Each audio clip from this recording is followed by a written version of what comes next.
സർവത്ര പരിപൂർണമാകിയ പരബ്രഹ്മം സർവദാ മമ ഹൃദി തെളിഞ്ഞു വിളങ്ങുവാൻ സർവാത്മാവായി സർവസാക്ഷിയും താനായി നിൽക്കും നിർവാണപദത്തിനായി കൊണ്ടിതാ വണങ്ങുന്നേൻ. എല്ലാ സുഹൃത്തുക്കൾക്കും എൻ്റെ വിനീതമായ നമസ്കാരം. ശ്രീമദ് ഭാഗവതം ദശമസ്കന്ധഃ അഥ ഷഷ്ടിതമോധ്യായ. ഇന്ന് ദശമസ്കന്ധത്തിൽ 60-ാമത്തെ അധ്യായമാണ് നമുക്ക് ചർച്ച ചെയ്യേണ്ടത്. ഈ അധ്യായത്തിനെ കർഹിജിത് അധ്യായം എന്ന് പറയും. കർഹിജിത്ത് എന്ന് വെച്ചാൽ ഏതോ ഒരിക്കൽ എന്നുള്ള അർത്ഥമാണ്. അപ്പൊ കൃഷ്ണന്റെ ഗാർഹസ്ഥ്യ ജീവിതത്തിൽ ഒരിക്കൽ സംഭവിച്ച ഒരു കാര്യം, അതായത് പ്രണയകലഹം. അപ്പൊ ഇത് രുക്മിണിയുമായുള്ള പ്രണയകലഹമാണ്. അപ്പൊ 4 ആശ്രമങ്ങളുണ്ടല്ലോ: ബ്രഹ്മചര്യം, ഗാർഹസ്ഥ്യം, വാനപ്രസ്ഥം, സന്യാസം. ഇവയാണ് 4 ആശ്രമങ്ങൾ. വിഷയാസക്തന് വിഷയവിരക്തി ഉണ്ടാകാൻ വ്യവസ്ഥ ചെയ്തിരിക്കുന്നതാണ് ഗാർഹസ്ഥ്യം. അപ്പൊ ഗൃഹസ്ഥൻ അവശ്യം അനുഷ്ഠിക്കേണ്ടതായിട്ടുള്ള കർമ്മങ്ങളെല്ലാം ഈ ആശ്രമത്തിലാണ് അനുഷ്ഠിക്കേണ്ടത്.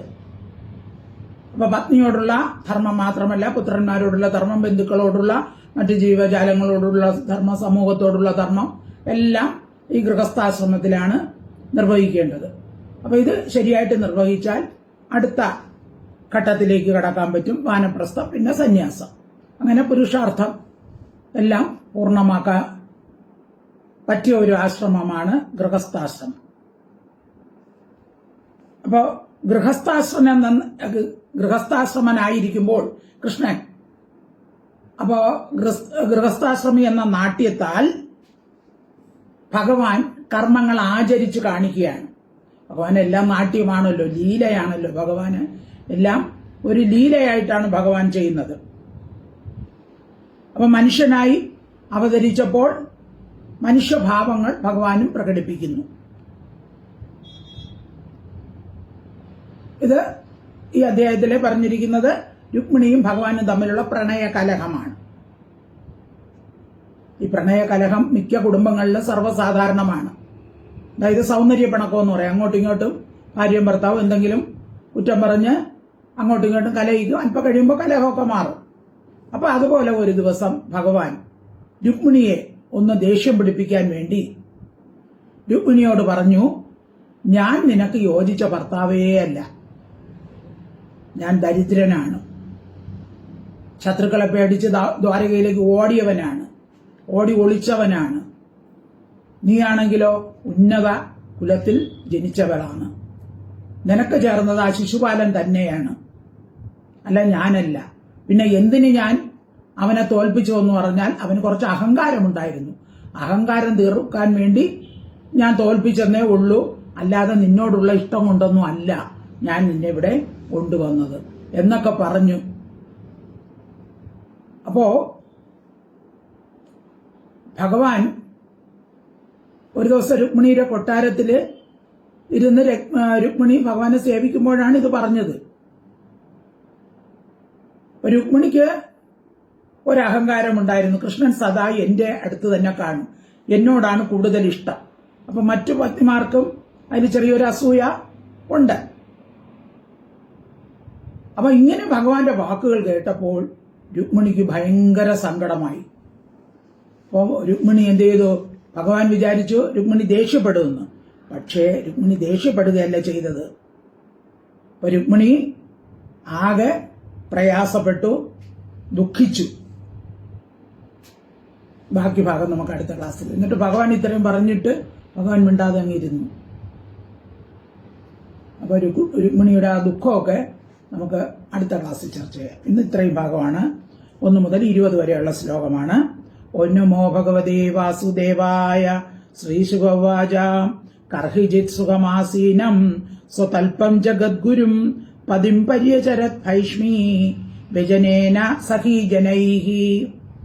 കർഹിജിത് ഒരിക്കൽ, സുഖം ആസീനം സുഖമാകും വണ്ണം ഇരിക്കുന്നവനും, സ്വതൽപസ്ഥം ജഗദ്ഗുരും തന്റെ ശയ്യയിൽ, അതായത് രുക്മിണിയുടെ കൊട്ടാരത്തിലായിരുന്നു ഒരു ദിവസം ഭഗവാൻ അങ്ങനെ ഇരിക്കുകയാണ്. തന്റെ തൽപ്പത്തില് ശയ്യയില് അങ്ങനെ ഇരിക്കുകയാണ്. ജഗദ്ഗുരു, സർവലോകത്തിന്റെയും ഗുരുവായ ആ ഭഗവാൻ പതിം, ആ ഭർത്താവിനെ വൈഷ്മി രുക്മിണി സഖികളോടുകൂടി വ്യജനേന വിശറി കൊണ്ട് പരിചരിച്ചു. അപ്പോൾ രുക്മിണി സഖിമാരും ചേർന്ന് ഭഗവാൻ ശയ്യയിൽ കിടക്കുമ്പോൾ വെഞ്ചാമരം കൊണ്ട് വീശിക്കൊണ്ടിരിക്കുകയായിരുന്നു. അപ്പൊ സഖിമാരുടെ കയ്യിൽ നിന്ന് വെഞ്ചാമരം എടുത്ത് രുക്മിണി തന്നെ ഭഗവാനെ വീശി. ശ്രീശുഗോവാച കർഹിജിത് സുഖമാസീനം സ്വതൽപം ജഗദ്ഗുരും പതിം പര്യചരത് ഭൈഷ്മി വ്യജനേന സഹീജനൈഹി. ശ്ലോകം 2. യസ്ത്വേതദ്ലീലയാ വിശ്വം സൃജത്യവത്യവധീശ്വരഃ സഹി ജാതസ്വസേതൂനാം ഗോപീധായ യദുഷ്വജാം. യസ്തു ഏതത് യഹ തു ഏതത് ലീലയാ വിശ്വം സൃജതി അത്തി അവധി. ഇത് പല പ്രാവശ്യം വന്നതാണ്. സൃജത്യവധി, സൃജതി അത്തി അവധി ഈശ്വരഃ സഹ ഹി ജാതഃ സ്വത്സേതൂനാം ഗോപീധായ യദുഷു അജഃ. സഹ യഹ ഈശ്വരഃ യാതൊരു ഈശ്വരൻ ലീലയായിട്ട് ഏതത് വിശ്വം ഈ ലോകത്തെ സൃജതി സൃഷ്ടിക്കുന്നു, അത്തി സംഹരിക്കുന്നു, അവധി രക്ഷിക്കുന്നു. അതാണ് സൃജത്യവധി, സൃഷ്ടിച്ച് രക്ഷിച്ച് സംഹരിക്കുന്നു. സഹ അജഹി ആ അജൻ തന്നെ, ആ ഈശ്വരൻ തന്നെ സ്വസേതൂനാം താൻ നിശ്ചയിച്ച മര്യാദകളുടെ ഗോപീധായ രക്ഷയ്ക്കായിക്കൊണ്ട് യദുക്കളിൽ ജാതക ജനിച്ചവനാണ്. അപ്പോ ഭഗവാൻ ഏത് ഭഗവാനാണോ ഈ ലോകത്തെ സൃഷ്ടിച്ച് സംഹരിച്ച് രക്ഷിക്കുന്നത്, ആ ഭഗവാൻ തന്നെ സജ്ജനങ്ങളെ സംരക്ഷിക്കാൻ വേണ്ടി ഇപ്പോൾ യദുകുലത്തിൽ അവതരിച്ചിരിക്കുകയാണ്. യസ്ത്വേതദ്ലീലയാ വിശ്വം സൃജത്യവധീശ്വര സഹിജാതസ്വസേതൂനാം ഗോപീധായ യദുഷ്വജാം. ഇനി രുക്മിണിയുടെ ആ കൊട്ടാരത്തില് ആ രുക്മിണിയുടെ ശയനാറ അത് വർണ്ണിക്കുകയാണ്. ഇപ്പൊ 3, 4, 5 ശ്ലോകങ്ങൾ ഒന്നിച്ച് വായിക്കാം. തസ്മിന്നന്തർഗൃഹേ ഭ്രാജൻ മുക്താദാമ വിളംബിന വിരാജിതേ വിധാനേന ദീപൈർമണിമയേറബി.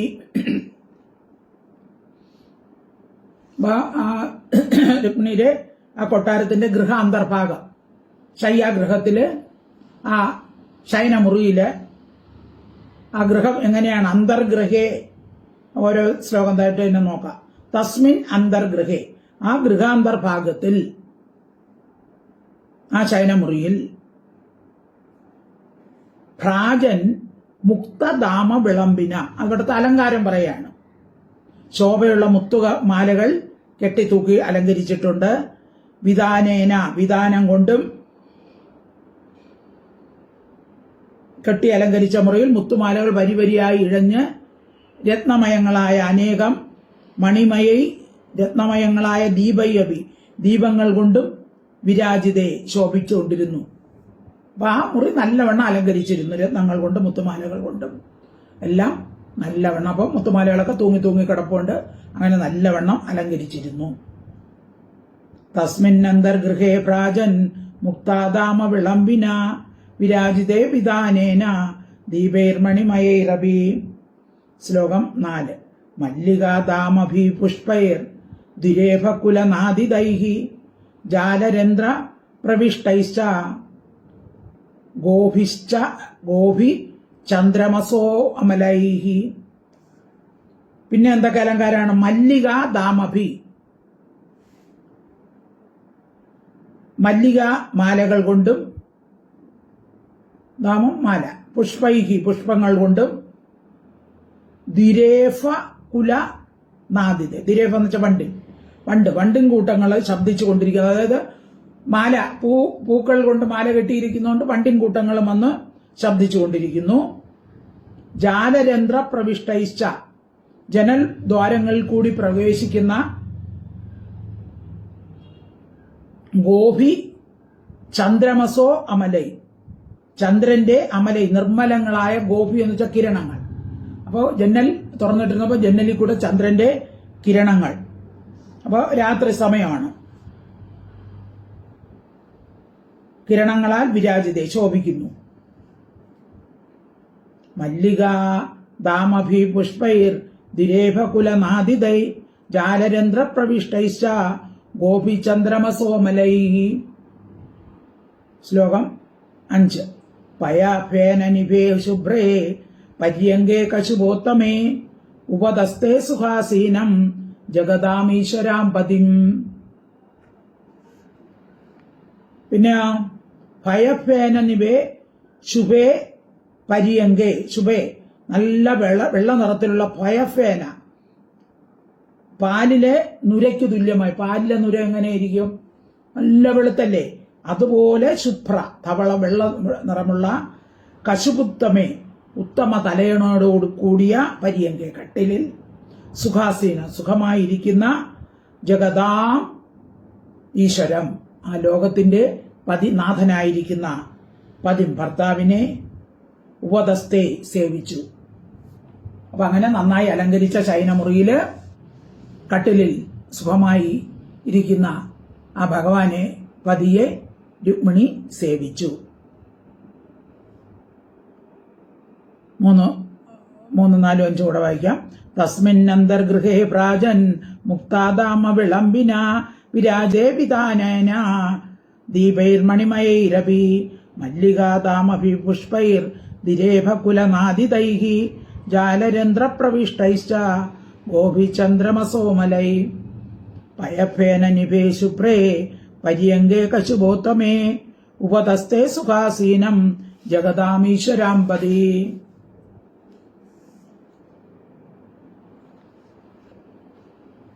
ശ്ലോകം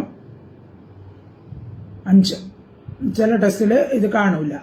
പാരിജാത വനോമോദ വായുനോദ്യാനശാലിന ധൂപൈർ അജഗരൈ രാജൻ ജാലരന്ധ്ര വിനിർഗതൈഃ. പാരിജാത വനോദ്ദാമ, പുറത്തുള്ള ഉദ്യാനത്തിന് അലങ്കാരമായി പാരിജാത പുഷ്പങ്ങളുടെ, ഇപ്പൊ ഉദ്യാനത്തിൽ പാരിജാത പുഷ്പമുണ്ട്. അപ്പൊ അതിന്റെ സുഗന്ധം വായുനോ ഉദ്യാനശാലിന, സുഗന്ധം ഉള്ളിലേക്ക് കടക്കുകയാണ്. ധൂപൈ അകരുജൈ രാജൻ, ഇനി അകത്ത് പുകച്ചിരിക്കുന്ന അകില് സുഗന്ധദ്രവ്യങ്ങൾ, അതിന്റെ സുഗന്ധം പുറത്തേക്കും ജന്നൽ കൂടി വ്യാപിക്കുന്നു. അപ്പൊ ജന്നലിൽ കൂടി അകത്ത് പുകയ്ക്കുന്ന അകരുവിന്റെ ഗന്ധം പുറത്തേക്ക് പോകും, എന്നാൽ പുറത്തു നിന്ന് പാരിജാത പുഷ്പങ്ങളുടെ ഗന്ധവും വരുന്നു. അപ്പൊ ചില ടെക്സ്റ്റില് ഇതില്ല, കുഴപ്പമില്ല. അപ്പൊ ആ മുറിയുടെ അലങ്കാരം ആണ് പറഞ്ഞിരിക്കുന്നത്. 5 കൂടി ചിലതിലൊക്കെ ഇത് കാണും, ചിലതിൽ ഇതില്ല, അല്ലെങ്കിൽ കുഴപ്പമില്ല. പാരിജാത വനാമോദ വായുനോദ്യാനശാലിന ധൂപൈർ അകരിജൈരാജൻ ജാലരന്ധ്ര വിനിർഗതൈഃ. ശ്ലോകം 6. ബാലവ്യജനമാദായ രത്നദണ്ഡം സഖീകരാത് തേന ബീജയതി ദേവി ഉപാസചക്ര ഈശ്വരം. വാലവ്യജനം രത്നദണ്ഡം, രത്നപ്പിടിയോടുകൂടിയ വാലവ്യജനം, വെഞ്ചാമരത്തെ സഖീകരാത്, ഇപ്പൊ സഖികളാണ്, തോഴിമാരാണ് വീശിക്കൊണ്ടിരുന്നത്. അതിനെ സഖീകരാ, ദാസിയുടെ അല്ലെങ്കിൽ സഖികളുടെ കയ്യിൽ നിന്ന് ആദായ വാങ്ങിച്ചിട്ട് തേന, അതുകൊണ്ട് ഈശ്വരം മഹാദേവനെ, ഈശ്വരനെ, തന്റെ പതിയെ ബീജയതി വീശിക്കൊണ്ടിരിക്കുന്ന ദേവി രുക്മിണി ഉപാസാചക്രേ, അങ്ങനെ രുക്മിണി ദേവി സഖിമാർ വീശിക്കൊണ്ടിരുന്ന വെഞ്ചാമരം വാങ്ങിച്ചു ഭഗവാനെ വീശി അങ്ങനെ ഭഗവാനെ സേവിച്ചു. ബാലവ്യജനമാദായ രത്നദണ്ഡം സഖീകരാത് തേന വിജയതി ദേവി ഉപാസാശ്ചക്ര ഈശ്വരം. ശ്ലോകം 7. സോപാച്യുതം കൊണയതി മണിനൂപുരാഭ്യാം. സോപാച്യുതം കൊണയതി മണിനൂപുരാഭ്യാം രേജേങ്കുലീയ വലയ വ്യജനാഗ്രഹസ്താം. വസ്ത്രാന്തകൂട കുജകുങ്കുമ ശോണകാര ഭാസാനിദംബധൃതയാച്ച പരാർത്തികാഞ്ച്യാം.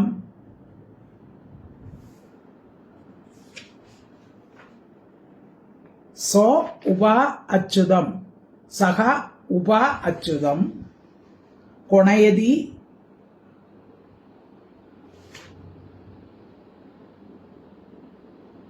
സഹ അല്ല സായാണ്, ഇവിടെ സ്ത്രീലിംഗമായിട്ടാണ് ഉപയോഗിച്ചിരുന്നത്. സാ ഉപാച്യുതം സോപാച്യുതം കൊണേതി നൂപുരാഭ്യാം രേജേ അങ്കുലീയ വലയ വ്യജനാഗ്ര ഹസ്ത വസ്ത്ര അന്ത ഗൂഢ കുജ കുങ്കുമ ഷോണകാര ഭാസ നിദംബധൃതയ ച പരാർത്ഥ്യ കാഞ്ച്യ.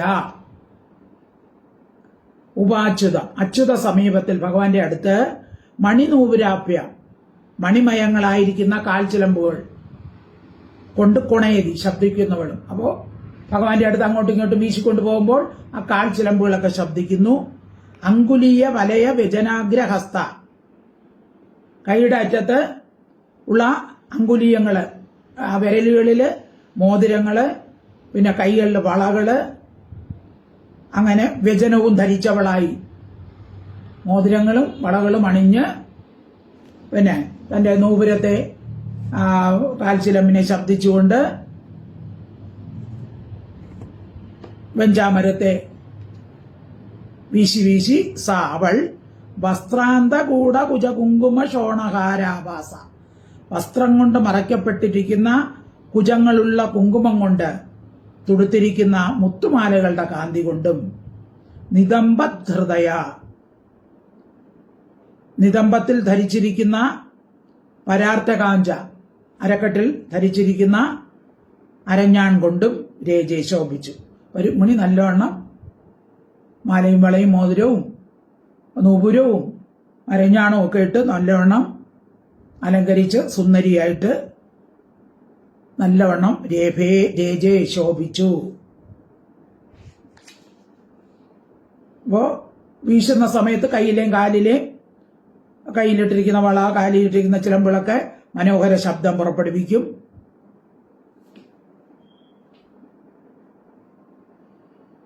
അപ്പൊ അങ്ങനെ രുക്മിണി നല്ലവണ്ണം അലങ്കരിച്ച് നന്നായിട്ട് ശോഭിച്ചു. സോപാച്യുതം ഗുണയതി മണിനൂപുരാഭ്യാം രേജേങ്കുലീയ വലയം വ്യജനാഗ്രഹസ്താം വസ്ത്രാന്തകൂട കുജ കുങ്കുമ ശോണകാര ഭാസാനിദംബധൃതയാച്ച പരാർത്ഥ്യകാഞ്ച്യാം. ശ്ലോകം 8. താം രുക്മിണീം ശ്രിയം അനന്യഗതിം നിരീക്ഷ്യ യാ ലീലയാ ധൃതതനോർ അനുരൂപരൂപ പ്രീതസ്മയൻ അളക കുണ്ടല നിഷ്കണ്ഠ വക്ത്രോല്ലസസ്മിത സുതാം ഹരിരാപഭാഷേ. താം രുക്മിണീം ശ്രിയം അനന്യഗതിയും നിരീക്ഷ്യ യാ ലീലയാ ധൃതതനോഹോ അനുരൂപ രൂപ പ്രീതസ്മയൻ അളക കുണ്ടല നിഷ്കണ്ഠ വക്ത്ര ഉല്ലസ സ്മിത സുധാം ഹരിഹി ആബഭാഷേ.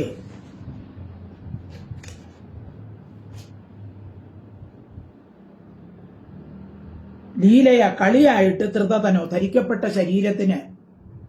അപ്പൊ ഭഗവാൻ ഒരു ലീലയായിട്ടാണ് മനുഷ്യ ശരീരം കൊണ്ട് അവതാരമെടുത്തിരിക്കുന്നത്. ധരിക്കപ്പെട്ട ശരീരത്തിന് അനുരൂപമായ ആകൃതിയോട് കൂടിയവൾ യാതൊരു അളകകുണ്ടല നിഷ്കണ്ഠ വക്രോല്ലസ സ്മിതസുത അളകം തലമുടി കുണ്ടലങ്ങൾ കഴുത്തിലെ പതക്കം മുഖത്തിൽ പ്രകാശിച്ചുകൊണ്ടിരിക്കുന്ന മന്ദഹാസമാകുന്ന അമൃതം എന്നിവയോട് കൂടിയവളും അന്യഗതിയോട് കൂടാത്തവളുമായ, അതായത് ഭഗവാനെ തന്നെ ശരണം പ്രാപിച്ചിരിക്കുന്നവൾ. അതല്ലേ ശിശുപാലന് കൊടുക്കാന്ന് പറഞ്ഞിട്ട് ഒരു ലെറ്റർ എഴുതി ബ്രാഹ്മണൻ വഴി ഭഗവാന്റെ അടുത്ത് കൊടുത്തയച്ചത്. ഭഗവാൻ തന്നെ മതി എന്നുള്ള രീതിയിൽ. അങ്ങനെ അനന്യഗതി, അനന്യ ആശ്രയമില്ലാത്തവളും താം രുക്മിണി ശ്രീയം, ആ രുക്മിണിയാകുന്ന ശ്രീദേവിയെ നിരീക്ഷ്യ കണ്ടിട്ട് പ്രീതഹ സന്തുഷ്ടനായി സ്മയൻ ചിരിച്ചുകൊണ്ട് ഹരിഹി കൃഷ്ണൻ ആപഭാഷയെ. അപ്പൊ രുക്മിണി എന്ന് പറഞ്ഞ മഹാലക്ഷ്മിയുടെ അവതാരമാണ്. അപ്പൊ രുക്മിണി ഭഗവാനെ സേവിച്ചുകൊണ്ടിരിക്കുകയാണ്. ഭഗവാൻ പ്രീതനായി രുക്മിണിയുടെ ആ സൗന്ദര്യമൊക്കെ കണ്ട് ഭഗവാൻ ഒന്ന് പുഞ്ചിരിച്ചുകൊണ്ട് ഭഗവാൻ രുക്മിണിയോട് പറയുന്നു. അതാണ് ഇനി അടുത്ത ശ്ലോകം.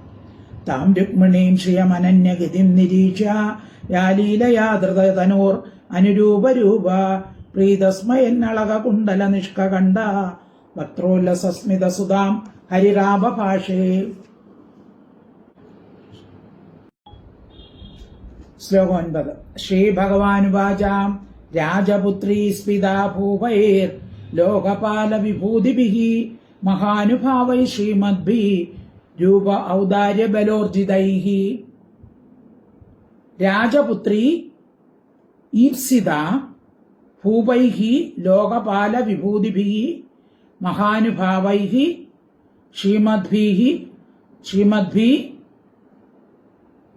ശ്രീമദ്ഭിഃ രൂപ ഔദാര്യ ബല ഊർജിതൈഃ.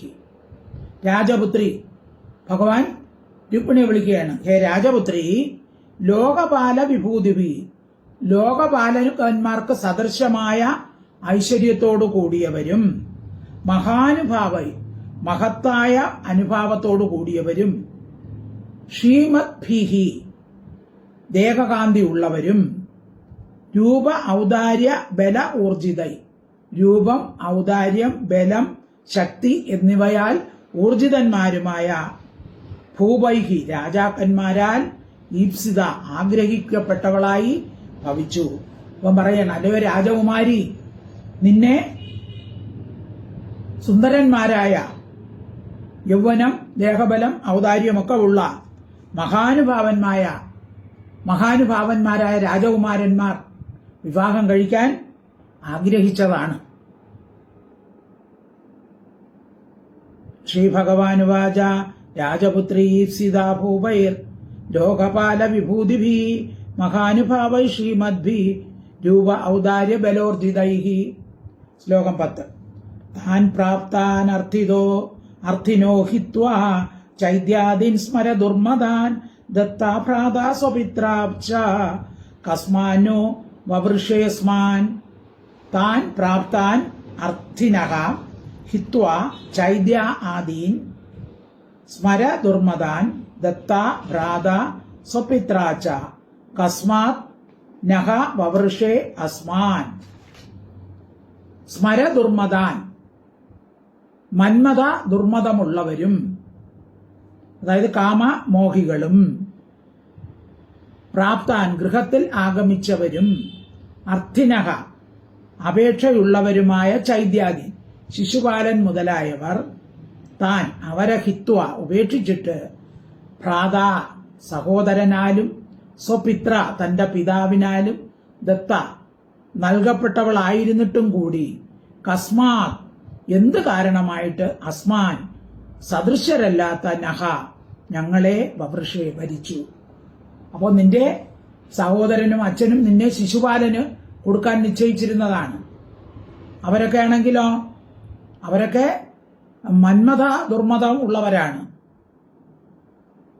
അപ്പൊ അവർക്ക് സദൃശരല്ല യദുകുലത്തിൽ ജനിച്ച ഞങ്ങളൊക്കെ. അപ്പൊ അവരെയൊക്കെ ഉപേക്ഷിച്ചിട്ട് നീ എന്തിനാണ് ഞങ്ങളെ സ്വീകരിച്ചത്? ഭഗവാന്റെ തന്നെ കുറെ ദോഷങ്ങൾ അങ്ങ് പറയുകയാണ്. 16 ദോഷങ്ങൾ പറയുകയാണ്. ഇപ്പൊ എനിക്കിങ്ങനെയൊക്കെ കുറ്റം ഉണ്ട്, എന്നിട്ട് നീ എന്തിനാണ് എന്നെ സ്വീകരിച്ചത്?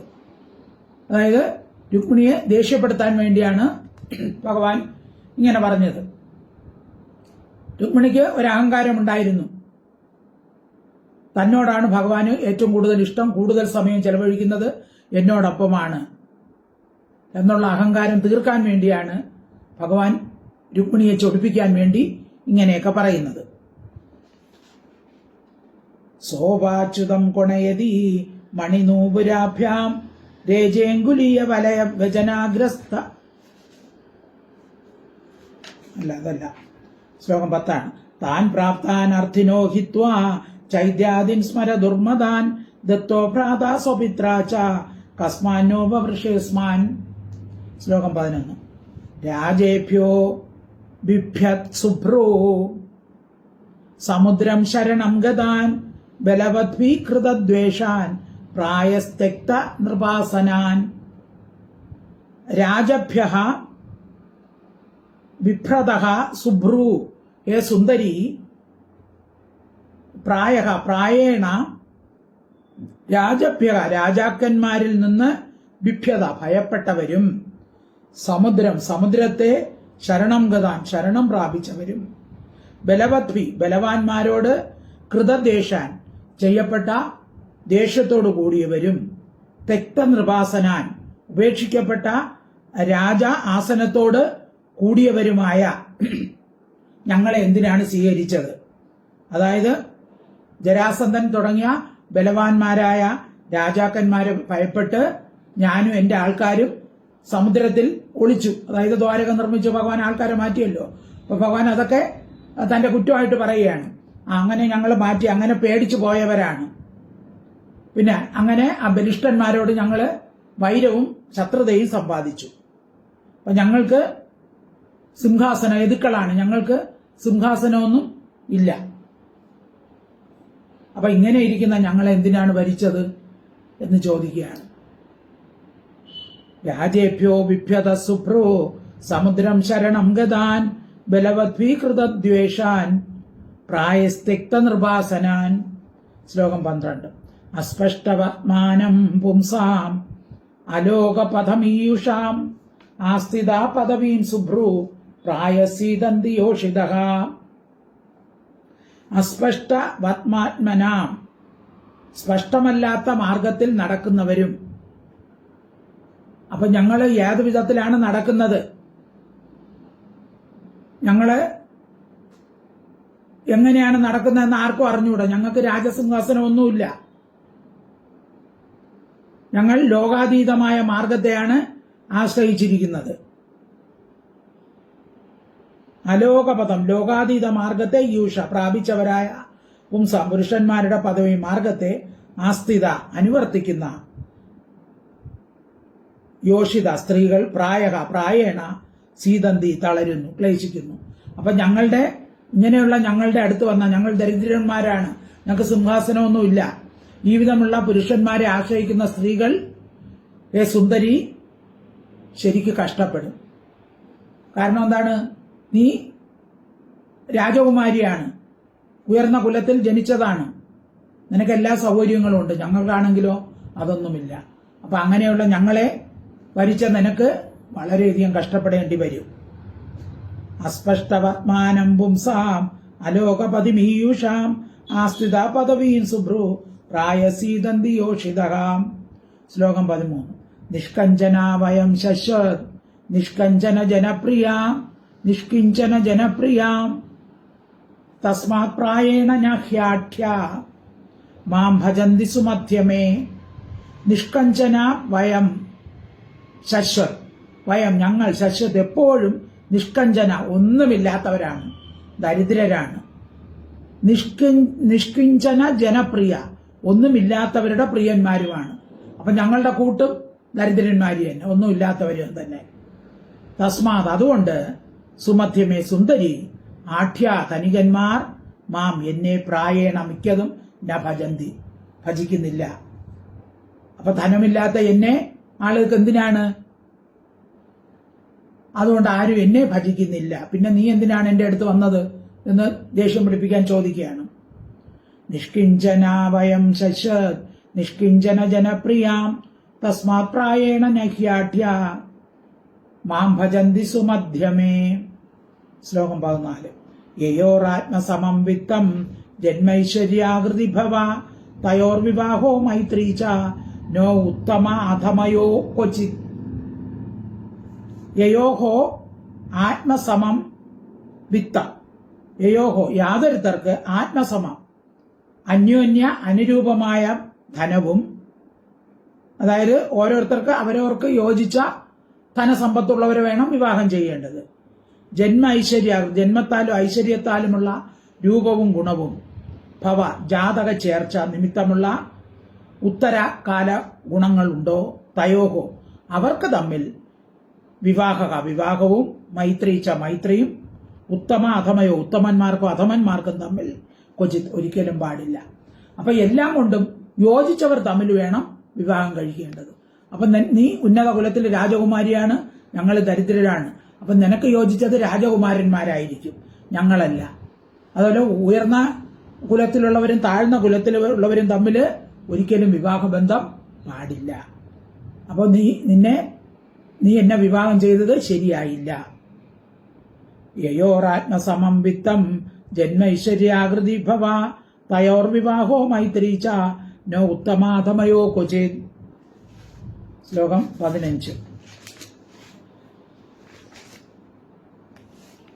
വൈദർഭ്യേത അവിജ്ഞായ ത്വയാ അദീർഘ സമീക്ഷയാ വൃതാവയം ഗുണൈർഹീന ഭിക്ഷുഭി ശ്ലാഘിതാ മുധാം.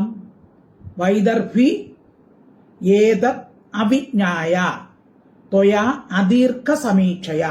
വൈദർഭി, ഹേ വിദർഭ രാജപുത്രി, ഏതത് ഇതിനെ അവിജ്ഞായ അറിയാഞ്ഞിട്ട്, അദീർഘ സമീക്ഷയ അദീർഘമായിരിക്കുന്ന ദർശനത്തോടു കൂടിയ ത്വയ നിന്നാൽ, അതായത് ഞാൻ നിനക്കൊട്ടും യോജിച്ച അല്ല, അപ്പൊ നിനക്ക് ദീർഘവീക്ഷണം ഇല്ല, അതുകൊണ്ടാണ് നീ ഈ പാവപ്പെട്ട എന്നെ സ്വീകരിച്ചത്.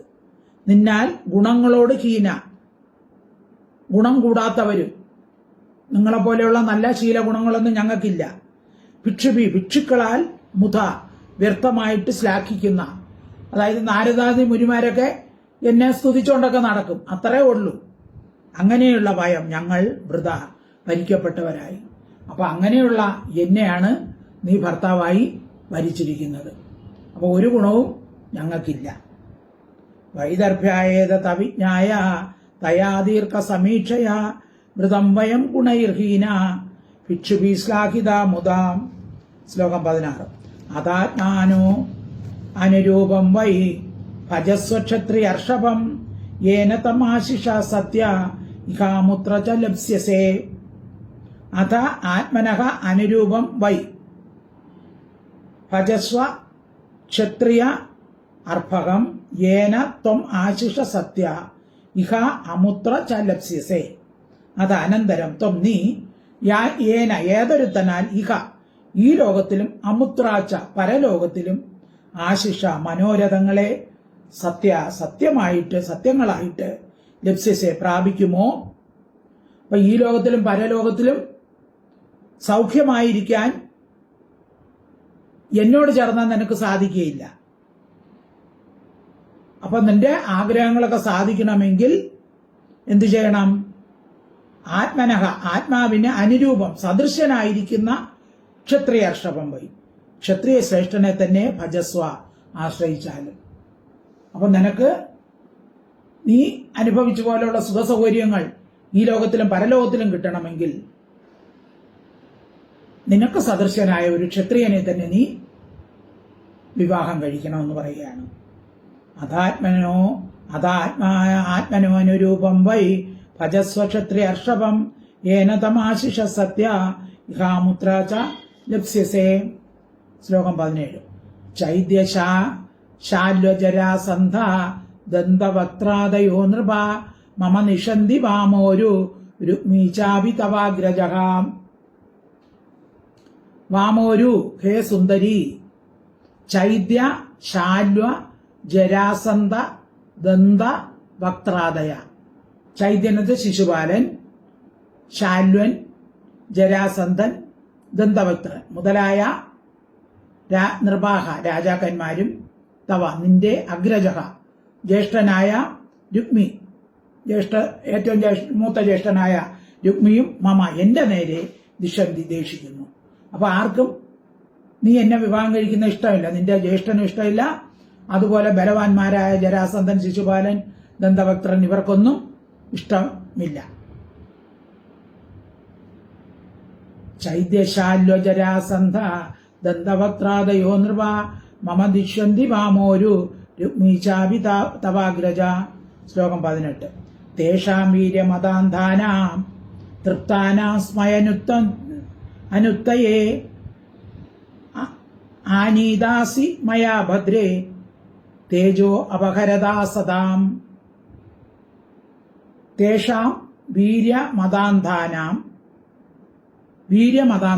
ശക്തി നിമിത്തമുള്ള അഹങ്കാരത്താൽ അന്ധരായും തൃപ്താനാം അവിവേകികളുമായിരിക്കുന്ന തേഷാം അവരുടെ സ്മയനുത്തമേ അഹങ്കാരത്തെ നശിപ്പിക്കാനായിക്കൊണ്ട് ഭദ്രേ സുശീലേ അസതാം അസത്തുക്കളുടെ തേജ യശസ്സിനെ അപഹരിക്കുന്ന മയ എന്നാൽ ആനീത ആനയിക്കപ്പെട്ടവളായിട്ട് അസി ഭവിക്കുന്നു.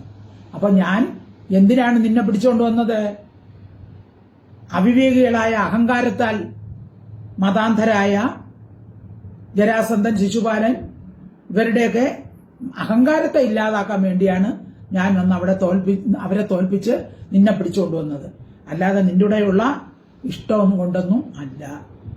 തേഷാം വീര്യമതാന്ധാനാം തൃപ്താനാം സ്മയനുത്തമേ ആനീതാസി മയാ ഭദ്രേ തേജോപഹരതാ സദാം. അപഹരത അസദാം അസത്തുക്കളുടെ എന്നാണ്. ശ്ലോകം 19. ഉദാസീന വയം നൂനം ന സ്ത്രീ അപത്യാർത്ഥ കാമുക ആത്മലപ്ത്യാ അസ്മഹേ പൂർണ ദേഹയോർജ്യോതിർ അക്രിയാഹ. ഉദാസീന വയം നൂനം ന സ്ത്രീ അപത്യ അർത്ഥ കാമുകാഹ ആത്മലപ്ത്യ അസ്മഹേ പൂർണ ഗേഹയോഹോ ജ്യോതിർ അക്രിയാഹ ജ്യോതിഹി അക്രിയാഹ. ഉദാസീനന്മാരായ വയം ഞങ്ങൾ സ്ത്രീ അപത്യ അർത്ഥ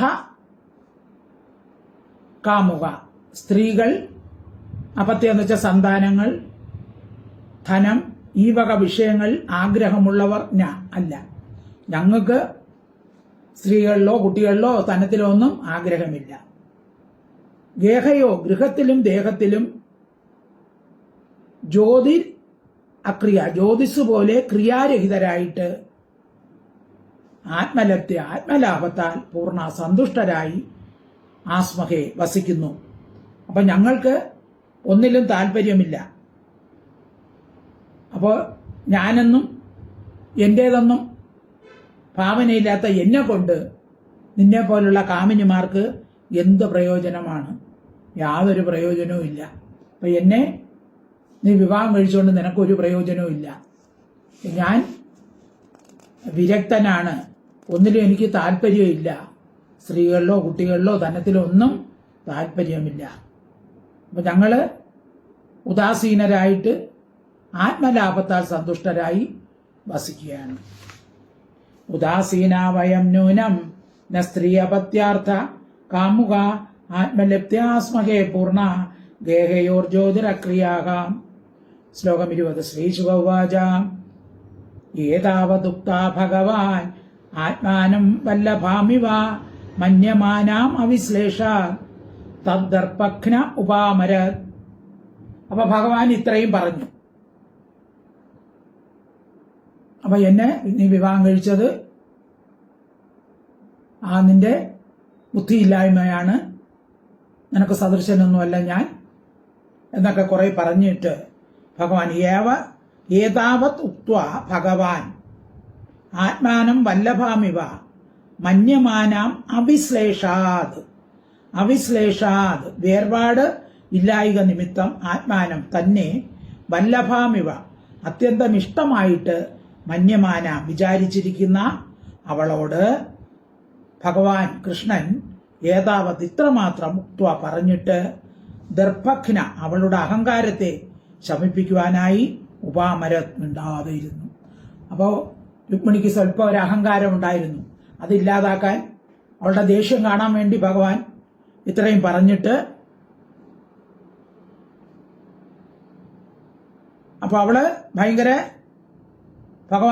ഭഗവാൻ എന്നെ വിട്ടു പോവുകയില്ല എന്നൊക്കെ വിചാരിച്ചിരിക്കുകയാണ്. തനിക്ക് അധികം പ്രിയം ഭഗവാന് ഏറ്റവും പ്രിയമുള്ളത് തന്നോടാണ് എന്നെ വിട്ടിട്ട് ഭഗവാൻ ഒരിടത്തും പോവുകയില്ല എന്നെല്ലാം വിചാരിച്ചിരിക്കുന്ന, അതാണ് അത്യന്ത ഇഷ്ടയായിട്ട് മന്യമാനാം വിചാരിച്ചിരിക്കുന്ന, വേർപാടില്ലാത്ത നിമിത്തം തന്നെ വല്ലഭാമിവ, അത്യന്തം ഇഷ്ടമായിട്ട് മറ്റു ഭാര്യമാരോട് അധികം ഇത്രയും അടുക്കുകയില്ല, കൂടുതൽ സമയം രുക്മിണിയോടൊപ്പമാണ്. രുക്മിണിയാണല്ലോ ആദ്യ ഭാര്യ. അപ്പോ രുക്മിണിയോടുള്ള സ്നേഹം നിമിത്തം മറ്റുള്ള ഭാര്യമാർക്ക് അസൂയയുണ്ട്. അപ്പൊ എന്നാലും ഭഗവാൻ കൂടുതൽ സമയം ഇവിടെയാണ് കഴിക്കുന്നത്. അപ്പൊ അങ്ങനെയുള്ള ഭഗവാൻ രുക്മിണിയുടെ അല്പ അഹങ്കാരം കുറയ്ക്കണം. രുക്മിണിക്ക് അല്പ അഹങ്കാരമുണ്ട്. അഹങ്കാരം കുറയ്ക്കാൻ വേണ്ടി ഇതിത്രയും പറഞ്ഞിട്ട് ഭഗവാൻ പിന്നെ എന്തേലും മിണ്ടാതെ ഇരുന്നു. ഇനി ബാക്കി ഭാഗം നമുക്ക് രുക്മിണി പറയുന്നതൊക്കെ അടുത്ത ക്ലാസ്സിൽ പഠിക്കാം.